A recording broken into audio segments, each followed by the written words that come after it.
Hey, good morning, everybody. Getting a little bit of a late start here. It's been a busy morning. I got up at around 5:30. I was up around 5. I do a lot of the work in bed, on the phone. You do all the admin stuff, whatever you can. You go to all the different websites and get all that stuff taken care of. And then you guys see my Facebook posts come up. I try to do that. Instagram.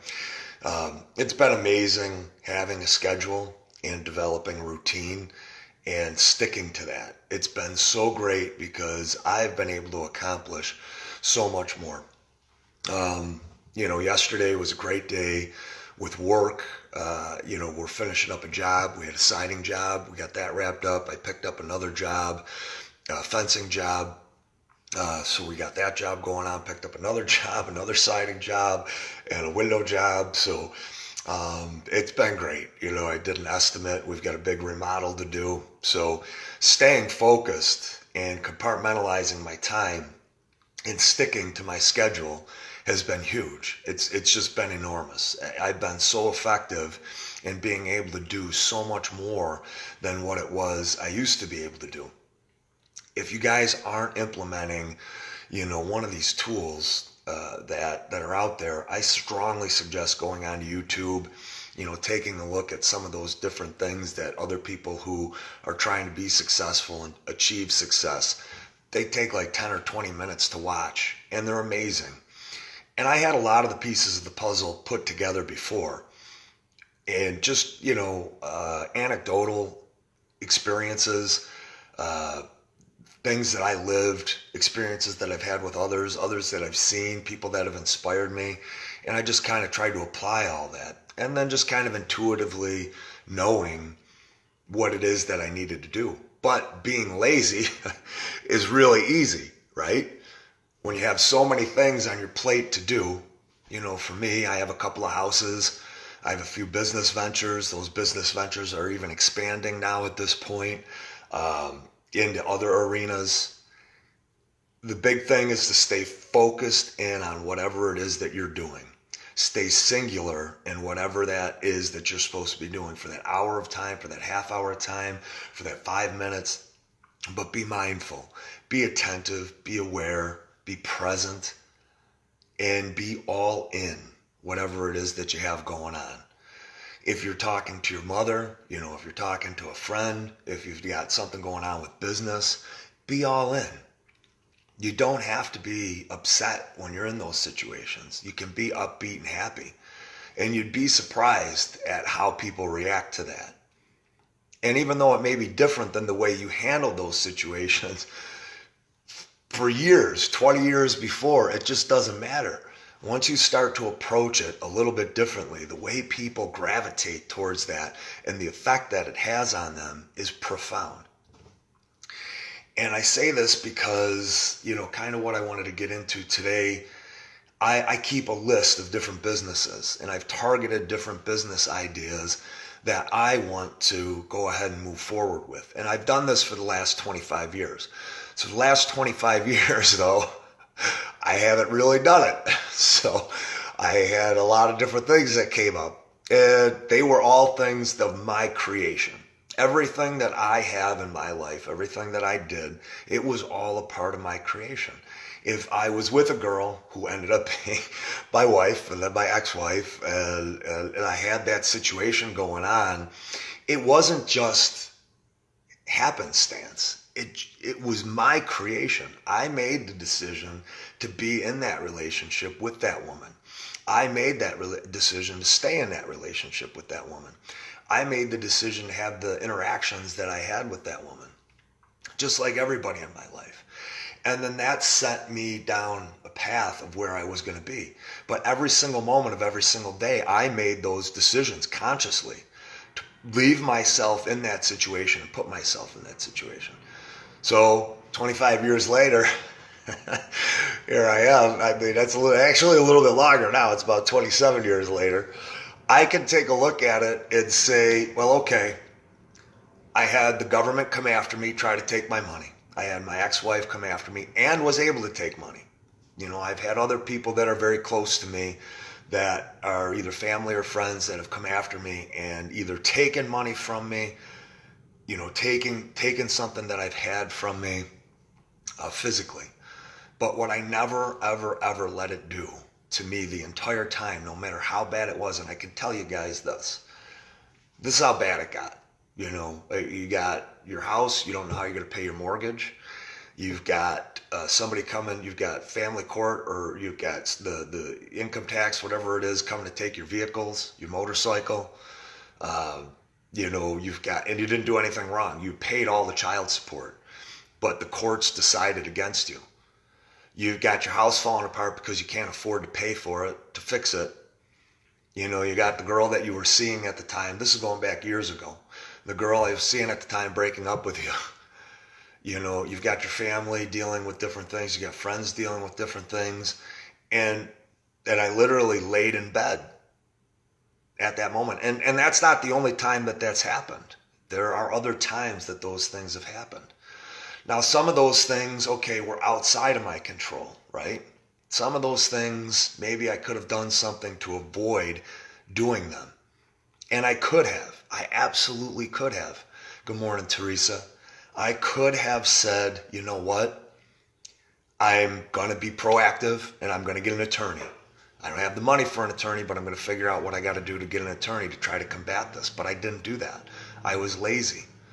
So I had to take ownership of my situation and where I was, even in that. Even though somebody else was trying to take my stuff, there was a reason why they were trying to take my stuff. Even though I paid all that child support, I didn't get an attorney because I felt I could represent myself.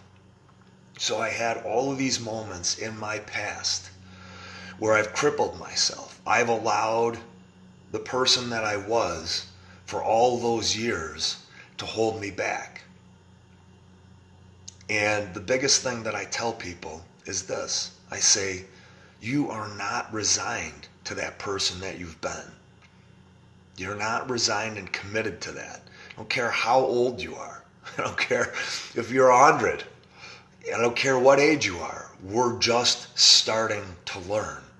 As we get this information to us, as we begin to start to process this information and these techniques that we can apply to our lives, the transformation you can undergo is profound and incredible.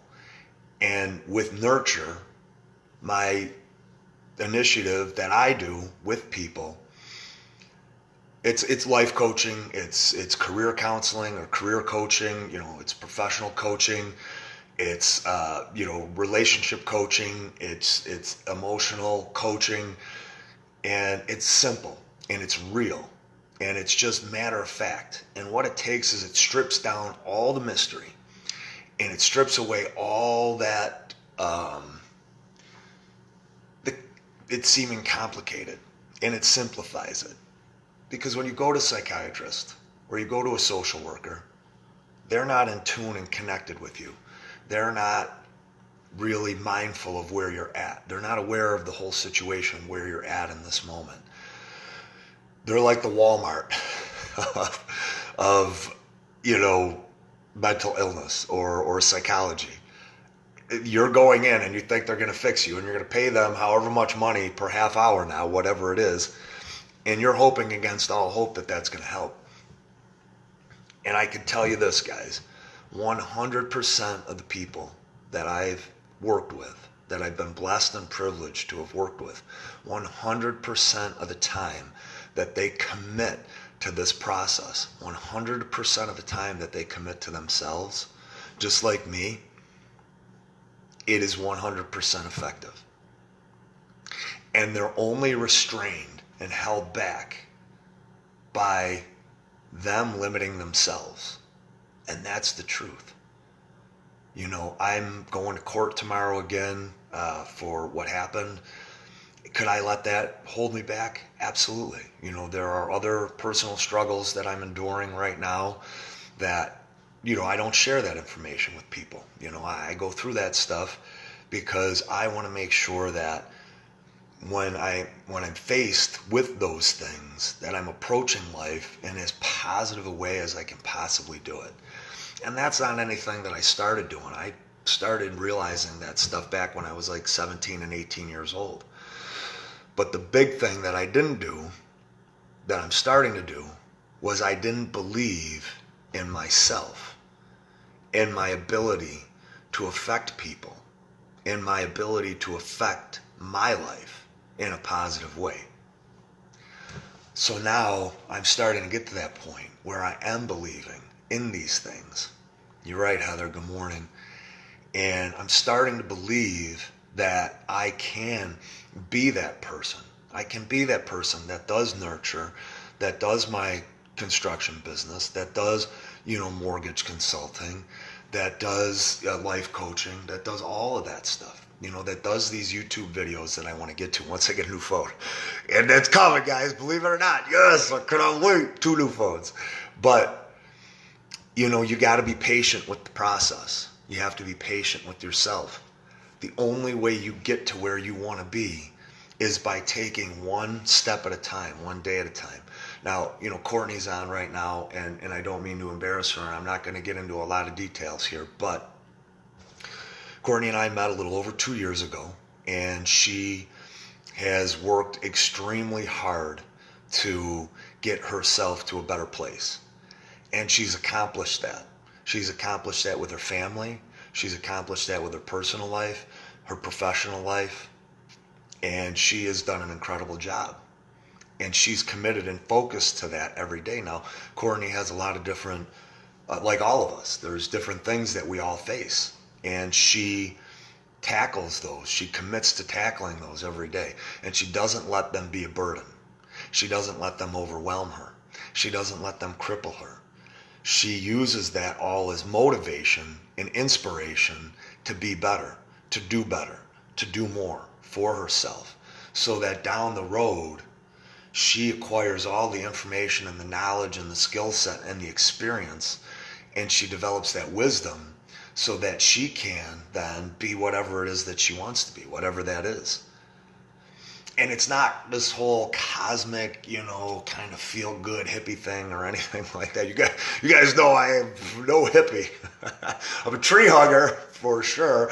Been a tree hugger for long ago, But anyways, it's just real stuff. It's the way your mind processes things. So, Joe Palladino, he and I have gotten close. We've gotten very, very close. And throughout this whole process, I'm blessed to have gotten so close to so many people, like Teresa, like Heather, Jill, and, Taylor. And you go through, Bill Northcutt and Joe and Scott, and you take a look at all the names that I've been so blessed to get so close to and get to know all of these people. It opened a world up to me. And what that is recognizing opportunity, guys. And opportunity not in a financial set or how to personally gain from it, which you are personally gaining from it, but not in an equitable way, not in a monetary way. You're gaining from it in a real way, in a material way that affects your psyche and your personality and the way you reach out to other people in a way that is just so amazing and so profound that if you just take those moments throughout every day to recognize that, hey, I don't have to be unhappy. I'm at work, but okay, I don't have to be unhappy at work. I can be happy at work. I hate that person sitting across from me, but I'm not going to hate that person anymore. I hate what they do to me, but I'm not going to sit here and I'm not going to let that bother me. The workload. Is it too much for me? Well, how do I figure out how to manage that a little bit better? My life. How is the workload with life or my family or my kids? What am I doing that I can do a little bit better? And the very best thing and the first thing that you can do to make it all better is you start to reprogram this. You start to recondition your mind to start thinking happy thoughts, to start thinking positive thoughts, to not victimize, undermine, sabotage yourself. When those internal narratives start, you transition them. And you transition them by quelling them, silencing them and you replace those thoughts with positive thoughts. That coworker, you know what, maybe that person's just struggling with life, and I feel bad that they are, and I'm not going to go out of my way because I don't want to be victimized by them or call attention, but maybe I just give them a smile. Maybe I come into work and I bring them a coffee. You transform that whole situation inside your mind by doing one simple thing. My kids, I can't deal with my kids. They're crazy. Well, your kids are crazy because you failed as a parent. I know, because I failed as a parent. But you can't beat yourself up about that. What you do is you sit, grab a hold of it, and you say, what can I do better? How am I going to learn how to be a better parent for my kids? What am I going to do? You go on YouTube. You can watch some of those videos of parents and how they do things. Whatever connects and resonates with you, you can apply that instantly. Some of the people that I help with Nurture, some parents that have just had their kids be completely out of control, their family life is out of control, they were able to rein that back in. And how they reined it back in was, my suggestion for parents is this. And I've only acquired this because of all the people that I see that do it right, or as right as you can, right? Because it's tough as a parent. You have those family dinners with one another. You have consistency in your schedule. You plan things together to do. You be there for your kids in every single way that you can. Rather than being caught up in remorse and regret and anxiety and depression and what ifs, your kids are right there. They're sitting right there for you, with you, to do whatever it is that you want. You can be whatever you want to be with them at any moment. And the only person that's holding you back is you. Now, if we want to take this back, and we are going to take this back, you don't start hitting the train that's moving down the track with a ball peen hammer. It's not going to stop. You're going to hurt your wrist. You hurt your ears. You'll fall off the train and off the track, get run over probably. But you start by taking a wheel apart, and you start building other things in its place, and building the relationship that you have with your kids and paying attention to that in a real way, listening to them. Just listen to them.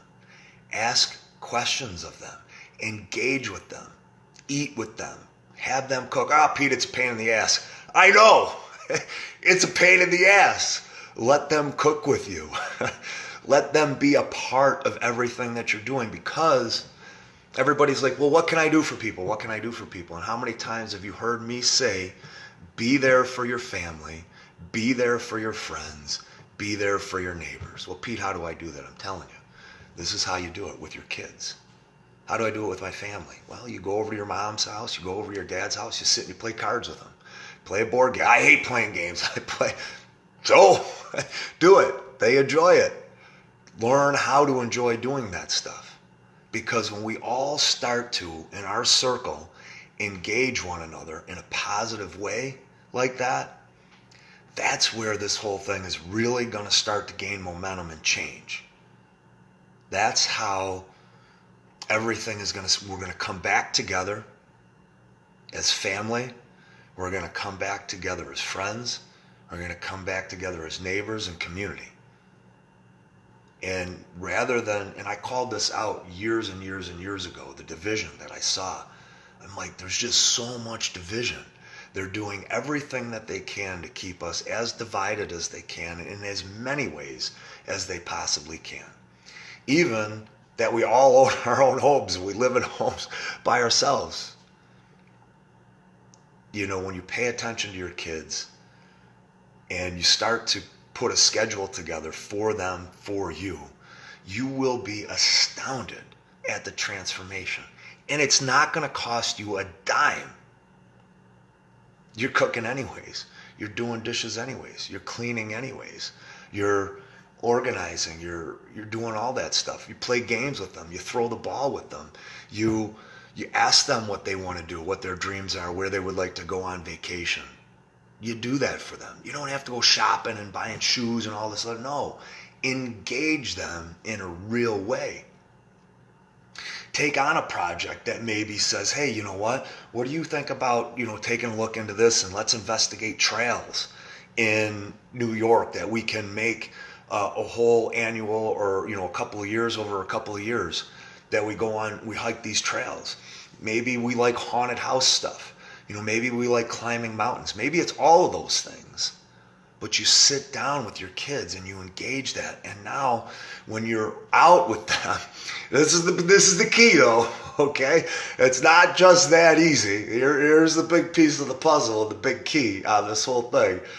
You have got to, when you're out with them, not fall into your predispositions. You don't fall into your inclinations, your natural tendencies, those schema that you've developed. You don't fall prey, you don't victimize yourself, and you don't victimize those kids. What you do is you start to retool and reprogram your brain. They're going to do something that's going to upset me, and I'm going to be unhappy, and they're going to piss me off, and I know it's going to happen. You set that up in your mind. Don't do that. When they do something that makes you upset, embrace it, relish it. If they do something stupid, you got to be disciplined, right? It's not going to all be roses and everything else. It takes time to make this transformation. But when you start to react differently to them, when you start to interact differently with them, when you start to own the relationship with them, you're going to see this magical transformation that takes place. And I have seen it with every single person 100% of the time. 100% of the people that have applied this, how it has affected them and their relationship with their kids. It literally is that simple.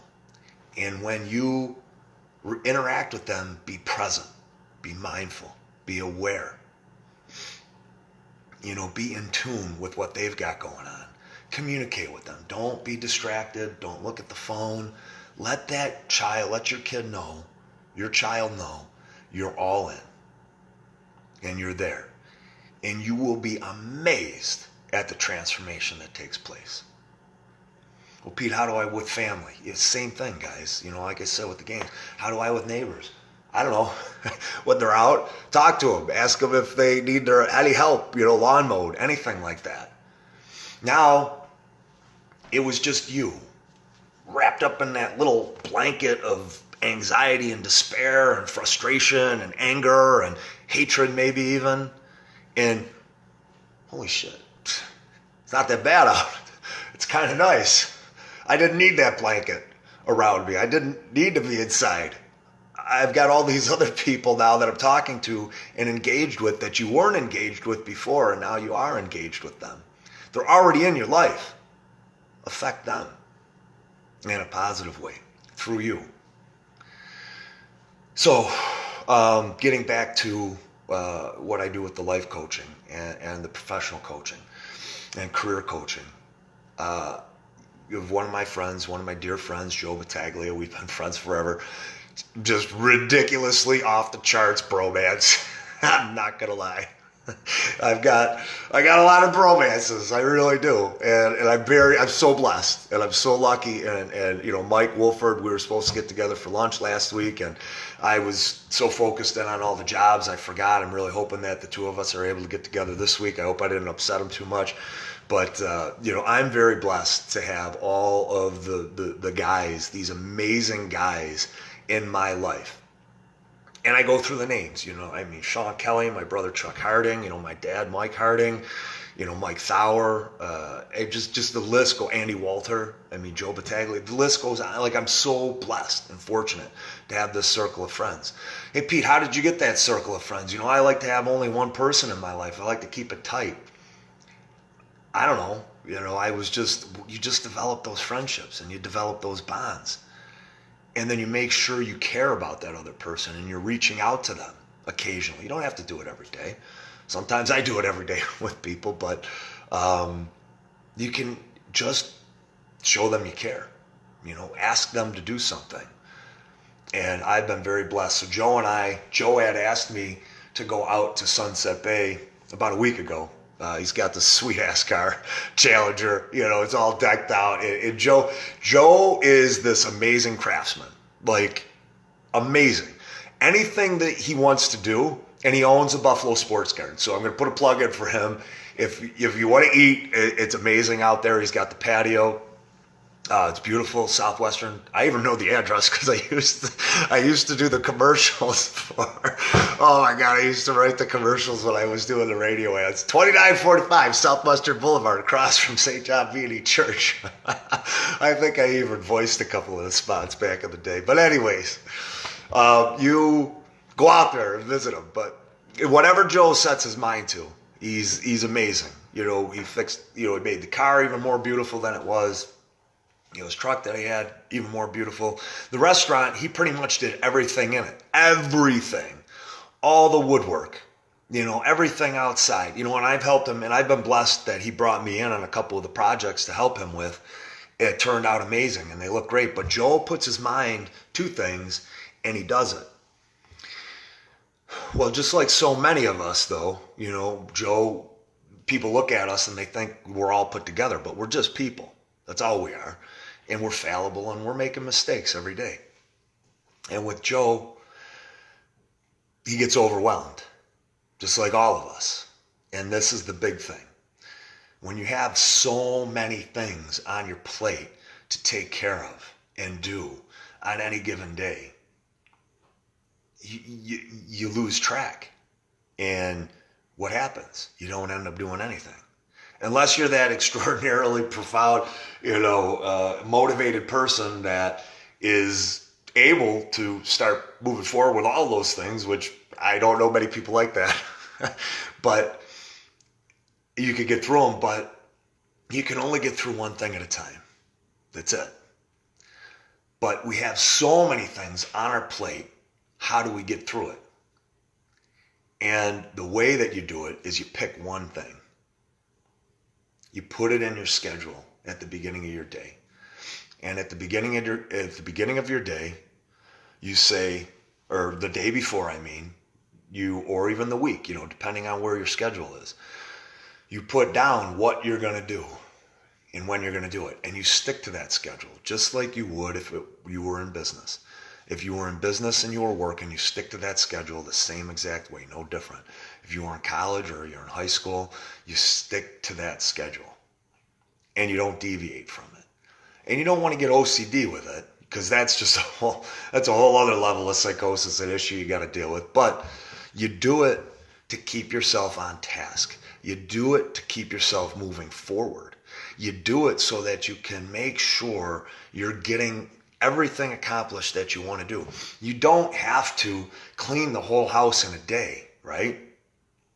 But if you clean parts of the house a half hour every day, before you know it, the whole house is clean. The house isn't that big. You have landscaping outside, same thing, a half hour, an hour every day. Now what happens is, as opposed to your mind being completely caught up and wrapped up in, I got to do this, I got to do this, I got to do this, I got to do this. Now you're centered and you're focused. And not only are you accomplishing one thing, but everything on your list, you're moving forward, little bit by little bit by little bit. And what happens if you apply an hour every day over the course of 2 weeks? Well, that's 14 hours. That's almost 2 work days that you've applied towards something that prior to that, you kept leaving it on your list, leaving it on your mind, and not doing anything about it. And then that time where you didn't do anything about it expands and increases. In our minds, we play tricks on ourselves and we say, I haven't done anything with that in 10 years. I know it's only going to take me 2 days to do, but in our minds, we say it's going to take 10 years and 2 days. And once you can let go of that and say, it's not going to take that long. It's just going to take me 2 days. And if I put an hour or two in every day, it's going to get done.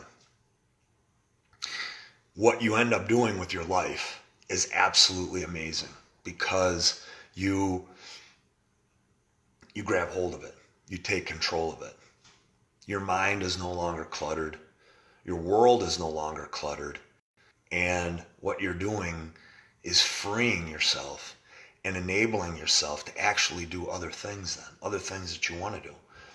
You know, how many times have you had a thought, a business idea, or something that you wanted to do? You wanted to help out at a charity, or, you know, maybe you wanted to coach, but you said, there's no way I can do that because I have so many things going on. Now, just imagine if you put all that stuff in your schedule. Now, 1 thing's done, 2 things done, 3 things done, 20 things are done, because you had your schedule, you committed to the schedule, you didn't expect yourself and overwhelm yourself to get everything done all at once. I mean, some of the stuff you can. You know, you got a weekend, apply for 6 hours, whatever you want to do to it, whatever you're trying to accomplish. But stick to your schedule. And, you know, if you open up your schedule to do more of whatever it is that you're on task with, then open it up in an area where it would have just been free time. Because you have to put free time in there. You have to put you time into the schedule. But now, all of a sudden, when you get all of these things, not only do you feel so invigorated, so enriched, so accomplished, so validated, so affirmated, and you've given yourself that. You don't need any outside influence. You don't need the cigarette. You don't need the, power drink. You don't need the alcohol. You don't need the other person. You don't need the psychiatrist, the social worker. You're not crippled. Because what you're doing is you're accomplishing things. And there is no greater, let me tell you this, there is no greater antidepressant, none, I don't care which one it is, on the market, there is no greater antidepressant than accomplishment. There is no greater antidepressant than having a schedule of things to do and setting out to do that every single day. Giving yourself something to do every single day. Filling your time up with things to do that mean something to you and that you need to do. Those are the biggest and most effective antidepressants you could possibly imagine. And if you commit to that every single day, the effect you're going to have on yourself is incredible. You're going to be happier. You're going to feel happier. You're not going to have that list rattling around in your brain, because I have it too. And I have so many things to do, guys, that I need to accomplish, and I need to be better with this process as well. This approach, I need to be better with it. And I'm committing to it every day. What you're going to find is you're going to be happier. You're going to be able to breathe, freer and easier. Your mind is going to be less stressed. Your body's going to be less stressed. You're just going to feel happy. You're going to feel at peace. And that's going to transition into your health. It's absolutely your mental and your physical health. So, getting back to Joe, because I went off on that tangent, Joe's got a lot to do. And what I do with the life coaching and what I do with the career coaching is I break it down. You break it down. And I go, nah, not like that. Well, maybe sometimes. Before I Mickey Rats, I'll break it down like that. Well, I broke it down last night. I had a dance party, let me tell you. 90s dance party was hopping. I was jamming to it all. I was doing Joe or whatever, Cotton Eye Joe, doing it all, man. So, and you got to give yourself that stuff too. You got to be able to do that stuff for yourself. Just let go. Sing and dance whenever you want. Yell if you want to yell. Laugh whenever you want to laugh. But with Joe, what I did, I said, hey, buddy, he's got things he wants to do. He has life goals. And I said, buddy, I know the big guys. I know them so well. I said, buddy, the biggest things that are holding you back right now are you don't have your house done and you don't have your business done. And we deliberated over it a little bit. We're like, why is it that we only take projects to 80 to 85%? And then we leave them. And then we walk away, and then we let them sit there. And there's some reasons I can get into it another time. I've already been on too long, but maybe you're that way too. And I said, Joe, how much time would it take you to finish every project that you've got at your house and at the business? So that you, in your mind, because this is what we do, guys, we cripple ourselves. We leave those things hanging out there. So maybe this is one of the reasons. We leave those things hanging out there because then there's something that holds us back, right? We're not finished with it. We're not accomplished with it. So it's holding us back from being able to do everything it is that we want to do. We do 80 to 85% of what we've got to do, and then we leave that 15 to 20% just hanging.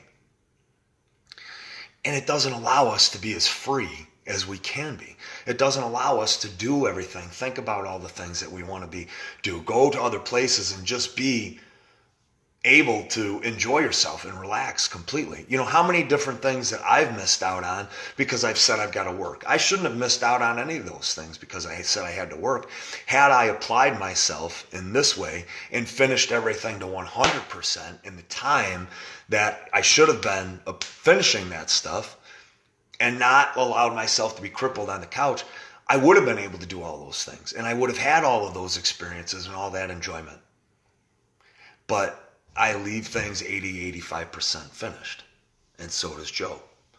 So I said, Joe, how much time? He said, about 300 hours. I go, that's 30 hours over the course of the next 10 weeks.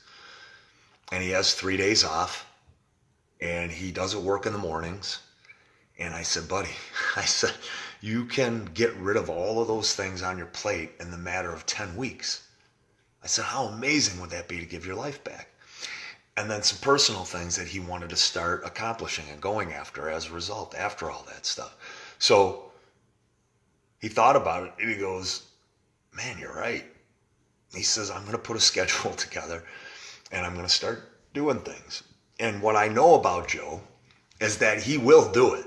There's no doubt in my mind. The only thing holding him back from doing it are the years. He went into his house in 2006. He's owned the business since about the same time, I believe. So, you know, he's taking a look at it as though it's 14 years and however long. Because I said, how long is it going to take to put that door in? 2 hours. Well, you're looking at it, it's going to be 14 years and 2 hours. He goes, yeah, you're right. It's just going to take me 2 hours. I'm going to get it done. So yesterday he started it. He wasn't able to finish it. But today he's going to finish it. And he and I and you can commit to stop selling ourselves short with the 80 to 85%. You got to pick up that phone to tie up a loose end, pick it up, call it. You got to move that one last little thing out of the garage, move it out of the garage. Fold that last piece of laundry, do that last dish, vacuum that last room, dust that last piece of furniture. You know, get the last tire or the last thing on the car that you need and just do it. And Joe's going to do it. And what that opens your world up to, every idea that you've ever had, you can then put into your schedule in place of that time that you were sitting consumed thinking about being frozen up, locked up in that chair in front of the TV, on YouTube, on Facebook, arguing, laying in bed, just depressed, listening to music, doing whatever. Now you don't have to be depressed about that stuff. Now in your schedule, you don't have 300 hours of stuff to do. You've all of a sudden got an infinite amount of time to do something that you can apply that 300 or that 30 hours a week. Just imagine, like let's say for example, you wanted to build a business, whatever it is. You want to build a crochet business. And we're going to go with that because I don't know how to crochet. My grandmother loved crocheting and she did a great job with it. But you decide, okay, what am I going to do? You lay out a plan and what you're going to do. And now you took your idea and you made it real. And you created something because you're no longer held back with everything else that's going on. Evaluate how much time you have in your day, in your life right now, that it's going to take to get those big things done that are on your plate and off your plate. Because then you can start to commit that energy and that, not just the energy, but your mind, the time that your mind is preoccupied with it, and you can start applying it towards your crochet business. And, whether you create a group, whatever it is, but you put a plan together, whatever that is, and you start taking action on it. You start implementing it. And my point is this, for the whole thing here, is that you imagine the amount of time. I want you to take a look at the last week that you've had. And I want you to take a look at how much time you spent doing nothing. How much time you've not, because if you're going out and you're having fun and you're hiking, that's not nothing. That's doing something. But how many things you've got on your list that you need to accomplish, and how much time you spent frozen up not doing anything because you didn't just focus in on one, that you didn't have your schedule put together. And once you get all that stuff done, just imagine what you'll be able to accomplish. So a lot of stuff that I covered there. It was a long one today. I appreciate you guys listening. I really hope that helped. I did get the information. I wanted to, Mike Segul with the Marching Patriots, I want to thank him. He's been doing an amazing job with the posts that he's been putting up. Really, in the work and the effort. I cannot wait to meet him. I think Taylor Zablonsky has been partnered with him. I hope Gina Kay is as well, and Gay. I haven't been able to get out as much with the protests because I am committing to trying to get these things off my plate that I need to. But thank you to him. And Frank Panizak, thank you to him. And Jim Mamigas, thank you to him. And Teresa Riley, thank you to her for everything that she's doing. And Jill, Deversley, I'm sorry, Jill. I'm sorry if I forget your name all the time. But, there's Stephanie Locklear, everybody that is doing something. And Melissa Heinrich and what she's been doing with Empowered Wellness. And so many people are like Melissa, and I mentioned this to you guys before, like she took the bull by the horns and she's doing it. John Winstead, the same thing in the group that we're working together. Now, we were supposed to have a phone call yesterday, but I guess everybody forgot about it, including myself. But everybody is starting to do something. And if you don't want to do anything, that's great. But still be good to yourself. But if you do want to do something, start doing it. Because you're going to affect people. Now, Mike Segul is not just affecting him. He's affecting dozens and hundreds and hundreds and hundreds of people positively. And he made the decision to do something. And I think it's his wife that's involved as well, which is extremely important to have a partner that is supportive. Because if you don't, it's tough. We all know it's tough. Bill Northcutt, he brought his wife out to the one protest we did out in Williamsville, and she was out of her element, but it was great. They were part of it. She supported him. So I just want to thank everybody that has been doing everything that they have been to making our world a better place. And, so we can all take this stuff back. I do want to mention the August 22nd at 11 a.m. That's Saturday, Spot Coffee on Elmwood Avenue in the city. And because there's two Spot Coffees, one is, I think, on Delaware, and then the other one is on Elmwood. So this one is the one on Elmwood. It's further up the way. It's kind of closer towards Bidwell Parkway. And they're saying that there's a march and then a protest. So there's two things. And I got something from Allison Nembaumer that said that there's something else going on immediately after. But at 11 a.m., I'm going to probably show up about 10:30.